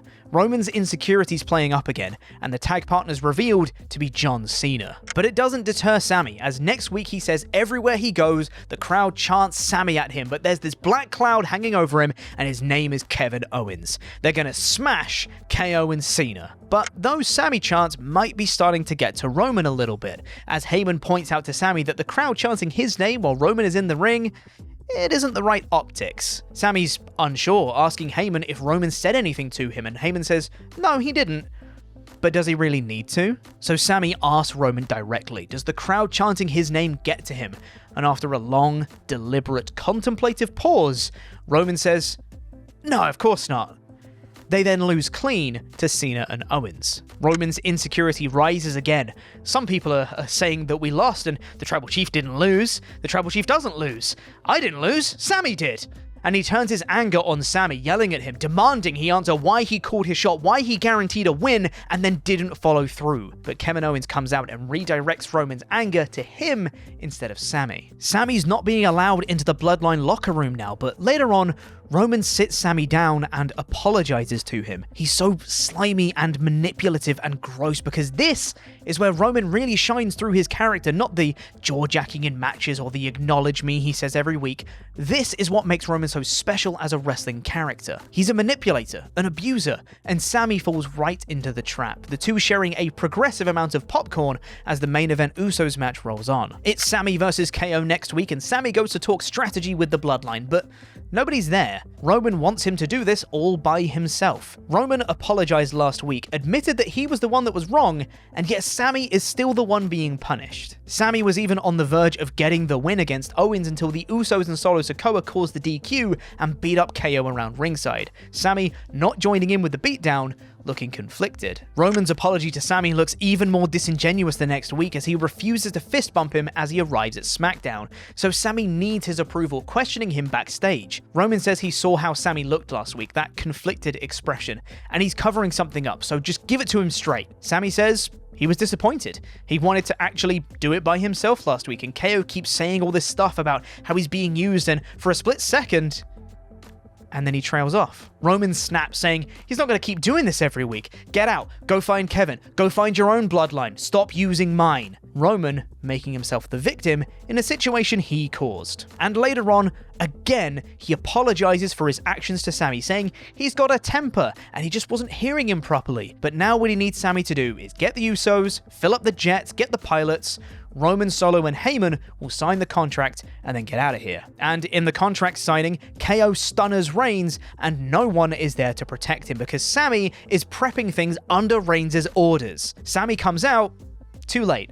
And now Roman has had enough of this conspiracy, so he decides to put Sami Zayn on trial in what would turn out to be one of the greatest wrestling segments I've ever seen. On January 23rd, 2023, the trial of Sami Zayn opened Monday Night Raw in Philadelphia. A somber mood hung over the show as the Bloodline made their entrance. Roman Reigns, Paul Heyman, Solo Sikoa, Jey and Jimmy Uso, and standing trial, Sami Zayn. Each took their place in the ring. Roman, naturally, at the head of the table, the enforcer standing on one side, the accuser on the other. Paul Heyman called Sami a Judas, a betrayer of the Bloodline, and has been in conspiracy with Kevin Owens, and he even procured footage. August 12th, 2022, Drew McIntyre attacked the Usos backstage, and Sami Zayn ran away. August 29th, 2022, Sami Zayn doesn't attack Kevin Owens when he has the chance. November 26th, 2022, Sami Zayn is celebrating the War Games win by himself and says, "For life," clearly a message to Kevin Owens that they're still in cahoots. December 23rd, 2022, while cutting his fiery promo, Sami bumped Roman's shoulder, an assault on the tribal chief, and a clear sign that he wanted to unseat Roman from his position. Sami is deflated, saying that he had this whole defense plan, but he didn't count on how he'd feel. It hurts. The fact that they think he's conspiring, that hurts. His defense is he has no defense. Roman takes this as an insult, saying that he doesn't care about the Bloodline after he's given him opportunity after opportunity, and this is what he thinks? He calls in Solo.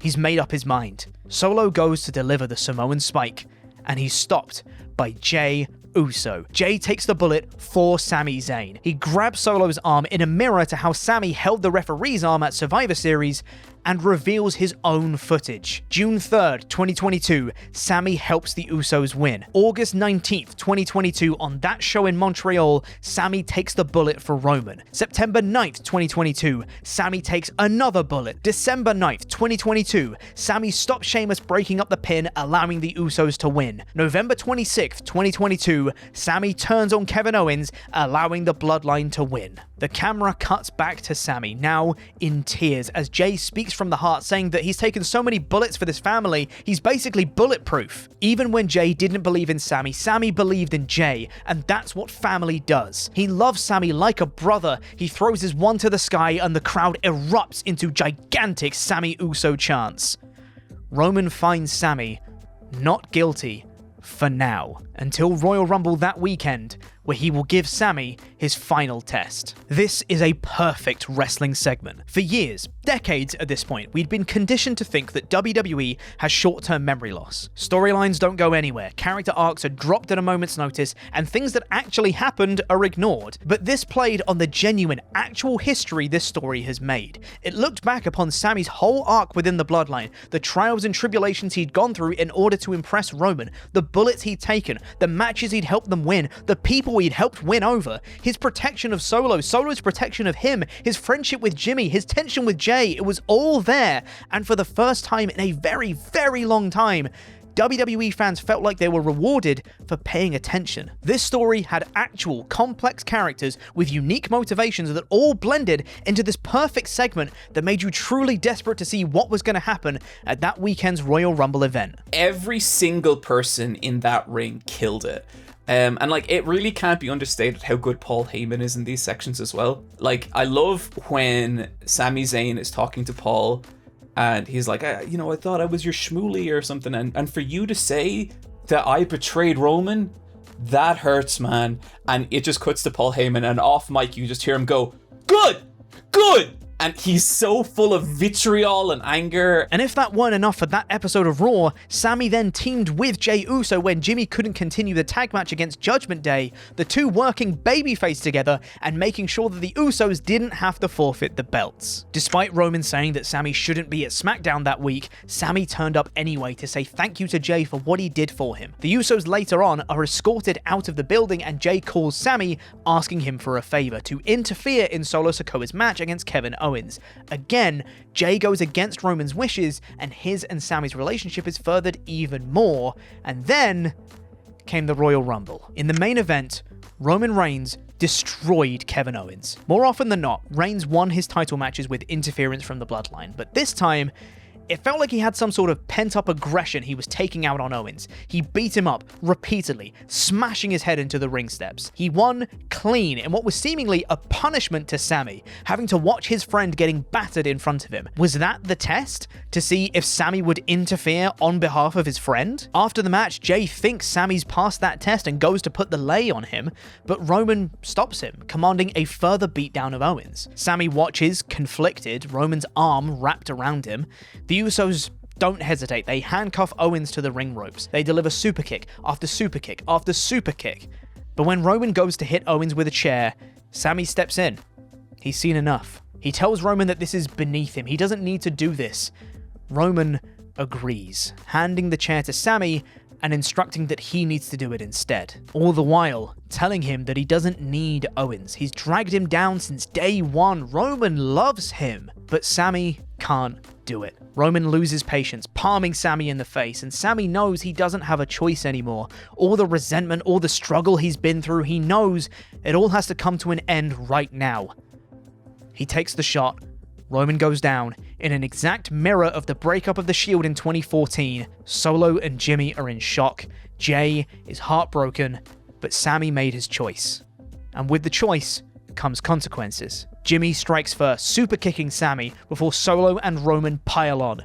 But Jey doesn't. Jey stands in the corner, frozen, and after a time, he turns and he leaves. But the beatdown continues, and Royal Rumble 2023 goes off the air with Kevin Owens handcuffed to the ropes and Sami Zayn laid out in the center of the ring, the lay and the idea of Sami Uso torn up around him. It is one of the greatest angles I've ever seen. Not only was it just compelling television, it furthered so many stories. Jimmy was the one who turned on Sami first. He didn't hesitate. Jey couldn't turn on Sami. Sami protected Owens after everything he did to him. That look back at Survivor Series War Games paid off here. Roman was betrayed again, his biggest insecurity coming to the fore.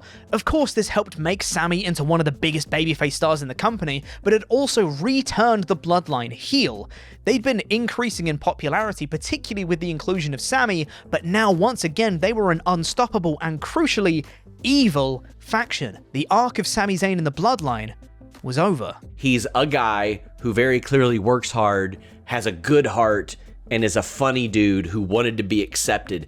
And that was something that I just thought was so paramount in this storyline of Birthright. Everybody was born into this except for Sami, but Sami wanted to be accepted, and that's sort of been the story of Sami for a long time, even with his own best friend, which kind of tied into this. So I thought that was just a masterful thing to add to the Bloodline story. Ultimately, this strange relationship between Roman and Sami forming, I just had so much fun watching it develop week by week. Like, that was something, as someone who generally wouldn't watch WWE week by week, I'd just watch the lovely WrestleTalk recaps. It was like I suddenly had a reason to tune in every single time because I wanted to know what Sami was doing. I wanted to know what Roman was doing. I wanted to know what they're doing together. I think he saved the Bloodline last year. All of like the end of 2022 going into WrestleMania last year at 2023, he saved that entire storyline just from being himself. I don't say this lightly, and I say this without hyperbole.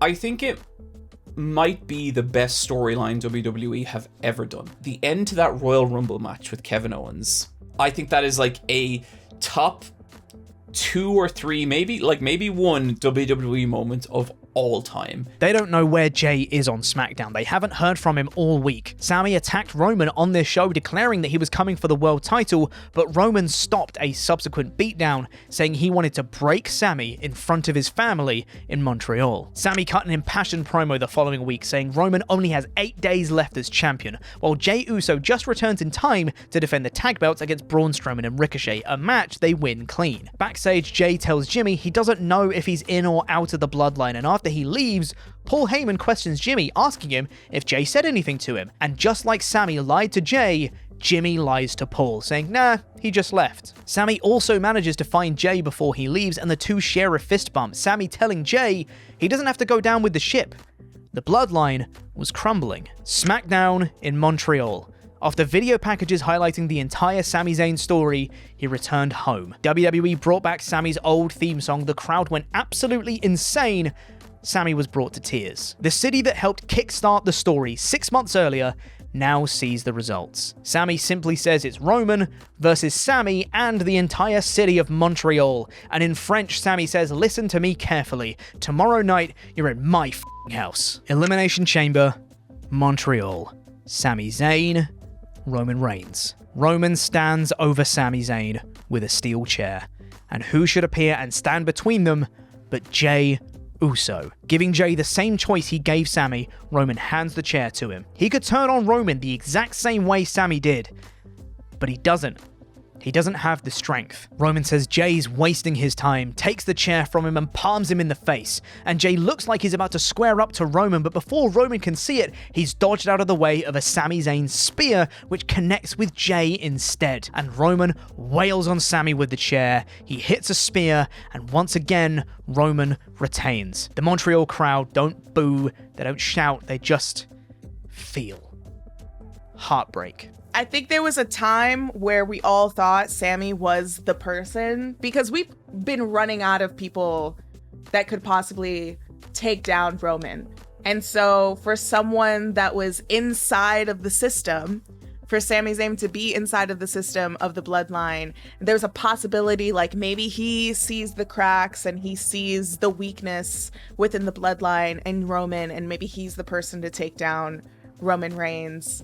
Sami, again, like Drew, had everybody convinced there was potential. They had everyone convinced that Elimination Chamber is in Montreal.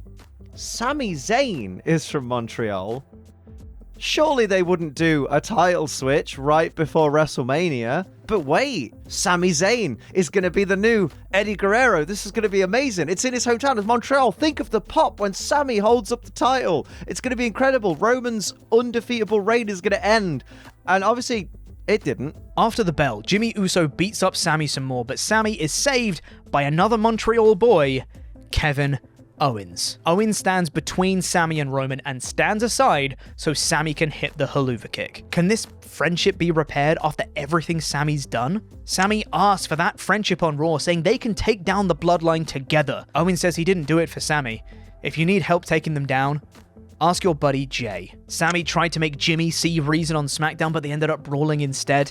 And this is where Cody Rhodes truly enters the story. Cody and Roman shared a promo on the next SmackDown. Cody saying he needs to win against Roman at WrestleMania 39 because, you see, Cody had his own story. After returning to WWE at WrestleMania 38, Cody declared that his mission in WWE was to win the WWE Championship, the title that Dusty had never won. That was his story that he needed to finish. And now, after winning the Men's Royal Rumble match, it was time for his story to finish. He and Roman had not shared a ring until this night, and Cody made it clear that this meant everything to him, and nothing was going to stop him winning at WrestleMania. Meanwhile, Roman gives Jimmy a timeline. He needs Jey back in the Bloodline in 1 week, otherwise he's going to blame Jimmy. And Jey did return on the following episode of Raw. Sami Zayn beat Jimmy in a match, and Jey looked like he might turn on Jimmy, but instead turned on Sami, super kicking him in a heartbreaking moment. Sami is saved from further beatdown by Cody. Cody and Sami brawl with the Usos on SmackDown, which then started the question of who will be taking down the Bloodline at WrestleMania alongside Cody and Sami. They needed a third. And despite them asking very nicely, Kevin Owens wasn't interested. Sami'd hurt him too much. Demanding he be by himself, he lost a street fight against Solo Sikoa. KO still isn't interested in a team up, but Sami tells him he loves him anyway. Sami finally got to talk to Jey on this show, Jey telling him that he called him a brother, and Sami betrayed him. He embarrassed him, so he had no choice. But Sami refutes that, saying he always had a choice. He's not mad that Sami hit Roman with a chair, he's mad that he didn't get to do it first. Jey didn't have the strength. The Usos attack Sami, but he's saved by Kevin Owens. KO stands tall, and he and Sami finally hug it out to a gigantic pop. Sami Zayn and Kevin Owens versus the Usos was official for WrestleMania. Roman looks in Jey's eyes backstage and gets the answers he needs, just like he did to Sami at Survivor Series. Cody on this show outlined what would happen once he wins at WrestleMania. Jey will leave, Jimmy will leave, Solo will leave, Heyman will become an advocate, Roman will be left with nothing, a chief without a tribe. That was essentially the full extent of Cody and Roman's feud. Cody beat Ludwig Kaiser on SmackDown, handed Solo Sikoa his first loss on Raw, and cut another impassioned promo on the Go Home show. Regardless, everyone thought this was the time. This was the moment. The stars had aligned, and the question that had been asked since the very beginning of Roman Reigns' title reign was about to be answered. Who will dethrone Roman Reigns? Cody Rhodes. In the main event of Night 1 of WrestleMania 39, Kevin Owens and Sami Zayn dethroned the Usos to win the tag team titles, setting the stage for the Bloodline's collapse on Night 2. But in a result that shocked the world, Roman Reigns retained his title over Cody Rhodes after Solo Sikoa, having been previously ejected from ringside, returned and delivered the Samoan spike, allowing Reigns to hit the spear and score the victory. Everyone, and I mean everyone, was stunned. What were they waiting for? This was the time. They had the moment, and they ruined it. Oh, where do I start? Yes, Cody Rhodes should have won at WrestleMania 39. There was nothing that he did in the 9 or 10 months that followed that wouldn't have been better with the title. There was nothing through the end of December for Roman Reigns that needed the title. Cody winning the Rumble last year and going on to WrestleMania, I was a little conflicted because I thought it would have made sense for Sami to dethrone Roman, but then he did it in an Elimination Chamber, and I thought everything that played out at the Elimination Chamber was like, oh, this is great. Like, this is good. Because Roman is going into this like a super villain, and so I was invested in Cody dethroning Roman Reigns last year, and I was at WrestleMania last year, and it just seemed like Cody was the guy. It just seemed like Cody was the guy to dethrone Roman last year. When Cody made his entrance and the whoa, and everyone sings along, the press box was shaking, and at that point, I thought there was an earthquake because we were in California, and it wasn't, and that's just how loud everybody was for Cody's entrance, and I was like, oh, this is the guy. Everybody hated it. Everyone disliked it. I don't know many people that I've spoken to that have said that is the decision they like. There is not a single person that enjoyed Cody losing. Cody should have lost. If he had won, the same people insisting that that was the wrong choice that he lost would have been booing him within 2 months. I promise. And this gave him something to fight upward for. And I think he has certainly made a case that he is the guy, he is the face. Okay, there is one person who enjoyed Cody losing, but WWE marched on. The story wasn't over.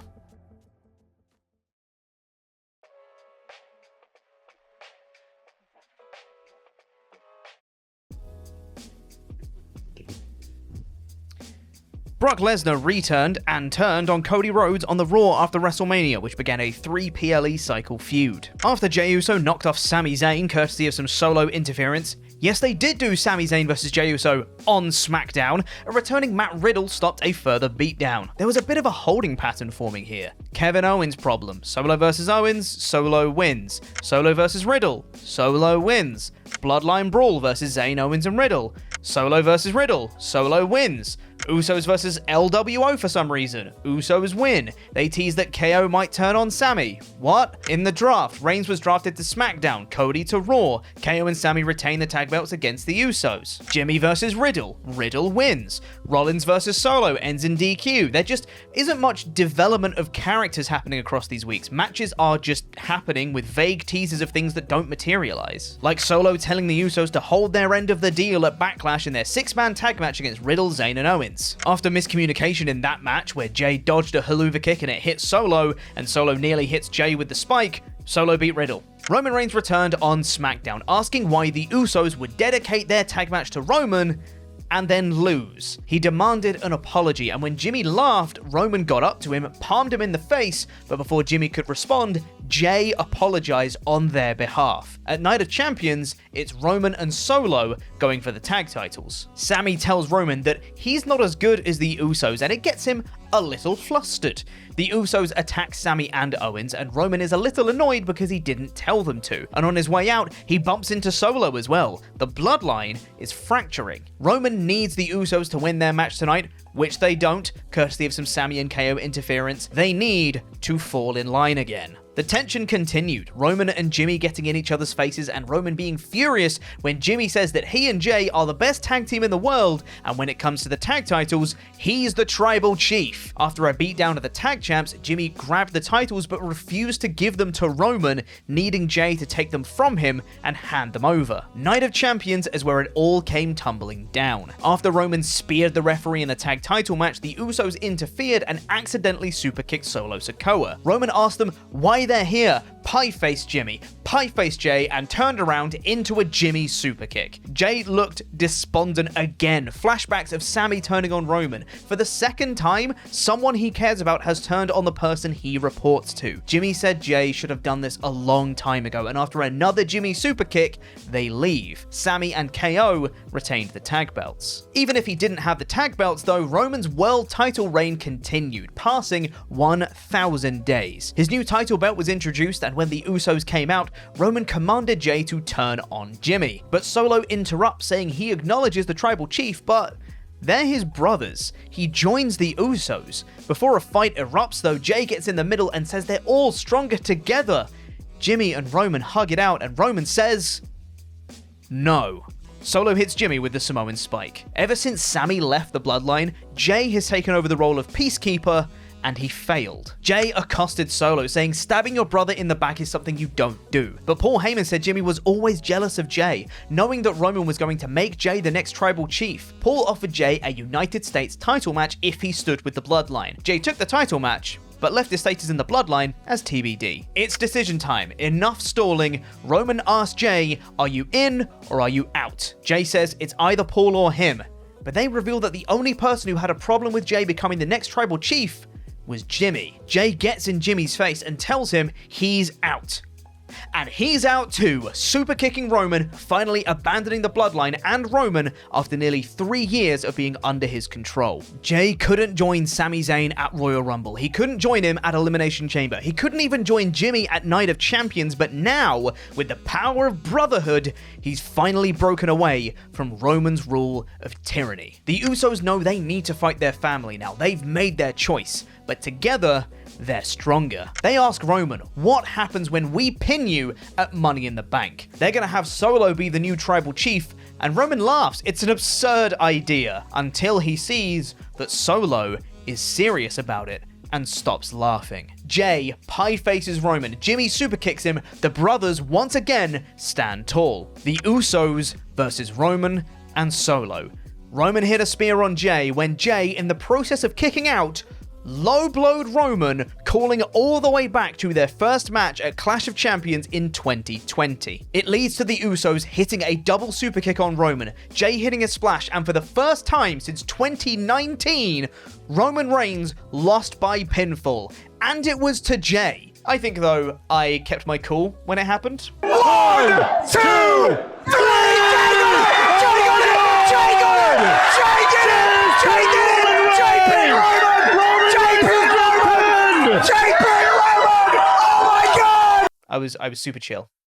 Despite a tantrum at the show, Roman seemingly gave up the title of Tribal Chief to Jey because he can't handle the pressure anymore. But of course, it's a ruse, and he low blows Jey. Jimmy gets taken out and sent away in an ambulance, and Jey returns to beat up Roman and challenge him for a one-on-one match at SummerSlam. After saying he has no respect for Roman anymore, Jey tears up the contract for their match in the contract signing, saying he doesn't need one. He announces that at SummerSlam, it's tribal combat. Roman is stunned and asks if the elders knew about this, and Jey says it was their idea. Solo goes to attack Jey, but Roman stops him. It seems the match is official with the title of Tribal Chief on the line. Roman took credit for Jey's success the following week, with Jey saying he didn't want all of that, but did it because Roman was his chief. Roman says Jey was only ever the right-hand man because Jimmy was injured at the time, and asks why he thinks Jey can beat him, and Jey says, because I already did. Jey beat Grayson Waller in the main event, and Solo and Roman beat up Jey after the match. And Jey went one step further and pinned Solo in the main event the week after. The stage is set for SummerSlam. But unfortunately, while the match was going okay at SummerSlam, it was a little overlong, and then the big twist reveal happened and everyone collectively groaned. Jey had the match won, but was pulled out of the ring by Jimmy Uso. Jimmy turned on his brother, allowing Roman to win in a move that still to this day makes absolutely no sense. Jimmy was always the one who distrusted Roman, who always was Jey's reason to escape. He was the one who turned on Roman first, allowing Jey to do the same. It was the power of brotherhood that fueled the Usos, meaning they were the longest reigning tag champions of all time. That's what allowed them to pin Roman at Money in the Bank, because as brothers, they're stronger together. If people weren't already tired of the Roman Reigns title run by this point, this very much felt like a moment of jumping the shark. On SmackDown, Jimmy said he did what he did for Jey because he didn't want to see him become Tribal Chief and be like Roman. Jey didn't take that for an answer, super kicking Roman and Jimmy, saying he's out of the Bloodline and out of SmackDown. And then Roman Reigns vanished for a while. In the time he was gone, Jey moved to Raw and became a single star. Jimmy Uso became a useless comedy character, way to follow up on that turn at SummerSlam, and Cody and Jey won and lost the tag titles. It 100% felt like the filler arc of the story, which was really disappointing considering the stakes of Jey leaving the Bloodline and how that story had been playing out on and off for 3 years. Roman's story restarts on the October 13th episode of SmackDown, the season premiere. After John Cena and LA Knight, hey, it's Max Dupree, beat Jimmy Uso and Solo Sikoa at Fastlane, Cena said Knight had earned a title shot, and after he beat Solo Sikoa, Roman vs. Knight was set for Crown Jewel, Knight having had a meteoric rise on SmackDown in Roman's absence. Meanwhile, John Cena would face Solo Sikoa. LA Knight stood tall in the contract signing, and after a face-to-face promo the week after, Roman retained against Knight at Crown Jewel in much of the same match as usual. Solo Sikoa squashed John Cena elsewhere on the card. And then Roman left again for a month until the build for the Royal Rumble began. A freshly returned Randy Orton called his shot against Reigns and received backup in the form of LA Knight and AJ Styles before Styles immediately turned heel on Knight. All three of them wanted a shot at Reigns, so they had a triple threat to determine the number one contender, which ended in a no contest. So of course, it was made into a fatal four-way instead. The three challengers stood tall after a tag match the next week, and the contract was signed the week after. After some promos from the challengers on the Go Home show, Roman retained. There is genuinely not any more depth to this match or build. But the depth of story returned on this show because winning back-to-back Royal Rumble matches was Cody Rhodes, who called his shot, pointing at Roman Reigns, clearly stating his intent to once again try to dethrone the Tribal Chief at WrestleMania. The story had stalled since the last WrestleMania, but it was finally time for it to start once again, with Cody getting the moment that was taken from him last year. It was time for the story to end. So, what happened next was Cody gave up his spot against Roman, giving it to The Rock. We're not finishing the story yet. False alarm. Nope. Go back the other way. Hold on. It's fine. We'll get to the end. We'll get there. We're back here, though. We're back here because Cody said he's still coming for the title. He's still coming for Roman, just not at WrestleMania. The Rock and Roman stared down as the show went off the air, and everyone, universally, thought this was a great idea. I hate it. I hate it. I honest to God, I hate it. Cody decides to step aside, and now The Rock is going to be involved. And it's bullshit. The Rock versus Roman Reigns for the head of the table at WrestleMania 40, a milestone WrestleMania. Yeah, of course, I would absolutely love to see it if you didn't just waste an entire year having me invest in Cody. The Rock rolls up, and as of the day that he rolled up to SmackDown and Cody handed off that title match, Cody knew that was happening. It wasn't like a surprise going to the show. I heard that it was a very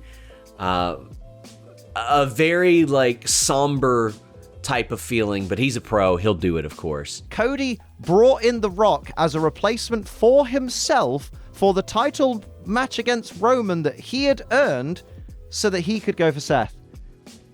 Who wrote that? See? There's not a single person in the world who thought this was a good idea. Look, I am really not like the wrestling conspiracy guy. I absolutely think that the whole Rock angle has been complete work. Okay, there is one person who thought this was a good idea. But after some severe fan backlash to the segment, a #WeWantCody movement had begun, and WWE course-corrected in dramatic fashion. At the WrestleMania 40 kickoff press conference thing, The Rock spoke about his match with Roman Reigns and put over their entire family lineage and the Samoan wrestling dynasty. This was 2 days before our scheduled video went live explaining the Samoan wrestling dynasty, which is still one of my favorite videos we've ever done, which you should absolutely watch. But Cody wasn't having any of it. He revealed his choice for WrestleMania to be Roman Reigns. Also, Seth Rollins was there, and the four of them engaged in a scuffle, including a slap from The Rock to Cody. The Rock turned heel and aligned himself with Roman, and we had our Cody Rhodes versus Roman Reigns WrestleMania main event that we all wanted. It was masterful work, honestly. Even if it didn't make 100% sense, we were all willing to look past any loopholes in excitement for what was to come. Which means, I think it's time we finish the story. Here we go. We're going back over there. All right, we're doing it. We're finishing the story now. We're finishing it. Seth Rollins had some prophetic words for Cody, saying that at WrestleMania, he will be Cody's shield. The Rock was officially sworn into the Bloodline on SmackDown, and in a match between Cody and Drew McIntyre, Solo Sikoa interfered and hit the Samoan Spike in a repeat of the finish from WrestleMania 39, allowing Drew to become only the second person to pin Cody Rhodes since his return to WWE, both pins happening exactly the same way. The Grayson Waller effect was announced for Elimination Chamber with special guests Cody Rhodes and Seth Rollins, and on that show, Cody challenged The Rock to a one-on-one match. After Cody handled some security henchmen on Raw, The Rock refused Cody's challenge, but he had a counteroffer. The Rock and Roman Reigns versus Cody Rhodes and Seth Rollins on night 1 of WrestleMania 40. If Cody and Seth win, there will be no Bloodline on night 2. If Rock and Roman win, night 2 will be contested under Bloodline rules. And just in case you thought there was some tension between Rock and Roman, Roman cut off Rock's promo and asked him to acknowledge him, which Rock did, with Rock even allowing Reigns to finish his catchphrase. The answer to Rock's counteroffer was given 1 week later, with the four men sharing a promo segment in which the match was accepted and made official. Cody slapped The Rock, getting one back for the slap at the kickoff press conference thing. Cody then cut an emotional promo on Raw, reminding us exactly why he's such a compelling and captivating babyface. And The Rock responded by reminding us why he's such a compelling and captivating heel, doing a Rock concert and promising to make Cody bleed on his weight belt and give it to Cody's mother. Cody didn't back down, saying that Rock isn't a heel, he's an asshole. Is he gonna show up at WrestleMania with Big Dwayne energy or Little Dick syndrome? Paul Heyman revealed a face-to-face happening with Cody and Roman on SmackDown and says both should show up without any backup. In that face-to-face, Roman says that Cody is a fool. He brings up Seth turning on him in 2014. Again, Seth was Roman's shield back in those days, and look what happened. Seth is gonna turn on Cody. But Cody asks if Roman can trust The Rock, which is when Roman reveals he actually didn't come alone, but then again, neither did Cody. Cody asked the audience to ride with him at WrestleMania, getting the crowd to point at the sign with him, but The Rock interrupts this promo and whispers to Cody, "Tonight, I'm gonna make you bleed." In the main event, Jey Uso was facing Shinsuke Nakamura when Jimmy and Solo ran interference. Cody and Seth evened the playing field, allowing Jey to win, but backstage there's more brawling with Cody, Jimmy, and Solo until The Rock appears and begins one of the more compelling angles of the entire Bloodline saga, beating down Cody again and again, running his mouth the entire time, asking Cody's mother, who's no doubt watching at home, "Look at your son. This is what happens when you with the final boss." The Rock fulfilled his promise. He made Cody bleed, wiped his blood over the weight belt, and now had successfully added rocket fuel to this already engaging WrestleMania build. The Rock showed reactions of kids at home being upset about his beatdown of Cody, once again proving why he's a brilliant heel, and brought out Roman Reigns, who cut a great promo himself. They were interrupted by Seth, who challenged anyone to a match tonight, whatever stipulation they wanted. Solo answers the call, with Rock revealing it would be Bloodline rules. In a perfect way to foreshadow exactly what would happen at WrestleMania, Seth and Solo are having their match before Jimmy interferes. Jey then equalizes. The Rock takes out Jey, Cody equalizes, Roman comes out, and there's no one left to equalize. Roman and Rock stand tall, whipping Cody and Seth with the weight belt, Roman being the deciding factor in their victory. If the babyfaces are going to win at WrestleMania, they're going to need some backup. In a Jey versus Solo match on the Go Home show, Jimmy and Solo interfered, Cody and Seth save Jey from the beatdown, and they whip Jimmy and Solo with their weight belt to stand tall, with Cody reinforcing that he is the one to beat Roman. He is going to dethrone Roman Reigns. The stars had aligned last year at WrestleMania 39, but this year at WrestleMania 40, WWE had positioned the stars themselves. The stage was set for one of the biggest weekends in the history of professional wrestling. On night one, Jey Uso defeated Jimmy Uso to wrap up their ongoing feud, and in the main event, The Rock and Roman Reigns defeated Cody Rhodes and Seth Rollins. Once the match got going, it was magnificent. The Rock threatening to fire the referee if he disqualified them allowed the Bloodline to get away with whatever they wanted, with the ref even apologizing to Cody for not DQing them. It was a perfect setup for the following night, where it was now Bloodline rules, and Cody had an even bigger mountain to climb.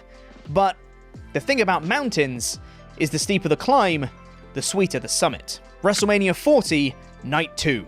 Roman Reigns versus Cody Rhodes. The aura this match carried is far and away above everything else I've ever seen in professional wrestling. This felt like the end, helped by Roman Reigns' incredible entrance accompanied by an orchestral version of his epic theme song. The head of the table, the tribal chief, the world champion, had arrived for the final time and looked even more threatening than he ever had. Roman and Cody then reminded us that they have incredible in-ring chemistry for the first part of their match, before the chaos began. Just like on Raw, Jimmy Uso ran interference, equalized by Jey, who speared his brother off the stage. That's when Solo Sikoa appeared, hitting a Samoan spike, and Cody kicked out. The facade of the Bloodline began to crumble. Solo yelling at Roman to finish him. Reigns exasperatedly telling him, I know. Solo and Reigns hit a spike/spear combo. Cody kicked out again when John Cena ran out for vengeance of Solo Sikoa's squash at Crown Jewel, hitting an AA on Roman and Solo through the announce table before Cena was immediately countered by The Rock. The final boss hit a rock bottom on Cena when the Shield's music hit, and everyone, for a brief second, thought that just maybe Seth Rollins had recruited Dean Ambrose, but no, it was just Seth entering with his Shield gear. He was cut off by a Roman Reigns Superman punch, but that's when Undertaker's bell tolled, hitting a chokeslam on Rock and wiping him out of the match entirely. When the lights came back up, we saw Cody, Roman, the Mama Rhodes weight belt, and a chair, in what I think might be a perfect shot. But Seth was still in the ring, standing in his Shield gear, Roman was faced with a choice: focus on Cody, his opponent and challenger, or try once again to exorcise his demons and get some measure of payback on Seth for turning on him all those years ago. And in spite of everything Roman had been through since then, the main events, the world titles, the Royal Rumble wins, and his attempt to do the same thing at Royal Rumble 2022, his hatred consumed him, and he hit Seth Rollins with the chair instead of Cody. It was at this moment that Roman Reigns lost the World Championship. It wasn't what came right after, it wasn't the 3 crossroads, it wasn't the pinfall, it was this choice. Seth had proven himself right. He was Cody's shield. Roman had chosen his own downfall over maintaining his status as tribal chief and being undisputed WWE champion. And when the referee counted 3, Roman's 1,316-day world title reign came to an end. From August 30th, 2020 to April 7th, 2024, Roman Reigns ran WWE as its world champion through 32 title defenses, and now Cody Rhodes finished his story, and Roman Reigns finished his too. The Bloodline is a special story, one that permeated across the entire company. When you look at the rest of the WrestleMania 40 matches, you see Jey versus Jimmy, a Bloodline match. You see Drew McIntyre versus Seth, not only Bloodline related due to Seth, but due to Drew McIntyre's descent into madness, courtesy of his loss to Roman Reigns at Clash at the Castle. You see Sami Zayn versus Gunther, Sami inherently tied to the Bloodline, and his ascent through the card being because of it. At one point in time, the Bloodline wasn't really helping elevate many new stars, but when you look back at where these people were before it began, and now, it's night and day. Jey and Jimmy Uso, Solo Sikoa, Sami Zayn, Kevin Owens, LA Knight, Seth Rollins, Cody Rhodes, hell, even Roman Reigns himself. I think it is a really fascinating story arc, the whole thing. There was a very popular theory for a while about how, like, the real protagonist in all this is Jey Uso. To me, that was another one where it's like, no, it isn't. Like, but that's like not to undersell how excellent Jey was in all this, because like he was like a critical supporting character, and like I think he elevated his game to no end, and I think he also really showed his chops as a single wrestler, and not just in those Roman matches. Paul Heyman's been doing the work. First of all, Paul Heyman just needs to teach a masterclass in facial expressions and telling a story with just the looks that he gives. So we had the whole Anoa'i family tree shown, which was very, very interesting from a wrestling nerd historical point of view, going, wow, all these people are connected as well. And I didn't even know about the blood brother relationship. Really, really interesting learning about Samoan culture and how like two families can come together just by a blood brother, like a bond of blood. That's really cool. I love that. I love, like, it's nice when I can watch wrestling and not just be ignorant white guy number 4 and learn about another culture and actually take something away from wrestling that I didn't have when I walked in. That's cool. Give us more stuff like that. There will never be another title reign like Roman's. It will forever be looked back upon as an historic and monumental part of wrestling history. When you look at this entire title reign as a whole, spanning almost 4 years, it's the greatest title reign that I've ever seen, from start to finish.